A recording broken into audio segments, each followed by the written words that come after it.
Avrupa İHO Evgar'ın hayır sahiplerinin Adıyaman deprem bölgesine göndermiş olduğu kurbanları keseceğiz. Allah hayırlarını kabul etsin inşallah.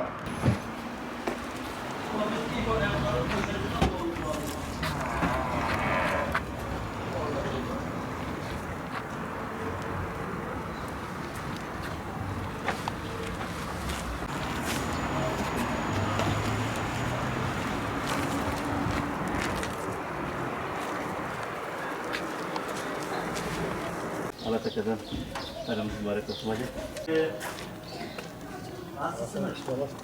Sınavlar değil mi? Çok. Nasıl emanet bırakıyorum. Tamam. Hadi Allah'a emanet olun. Bugün sabahleyin ilk durağımız Urfa'ydı. Urfa'da kesim ve dağıtımı yaptıktan sonra şu an Adıyaman'a geldik.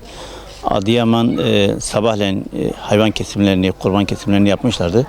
Bugün de öğleden sonra dağıtım yapıyorlar. Biz de kendilerine yardımcı olmaya çalıştık.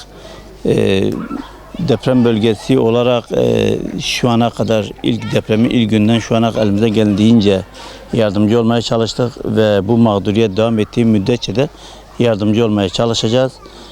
Yalnız hayırseverlerden isteğimiz, istirhamımız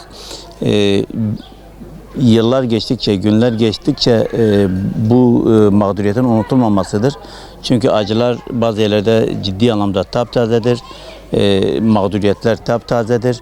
Bu mağduriyetlerin giderilmesi ve destek verilmesi için Umut Karvani olarak hayırseverlerin desteğini her zaman bekliyoruz ve onların desteğine de bizler de muhtacız. Onlar yardım yapamayınca bizler de yapamıyoruz.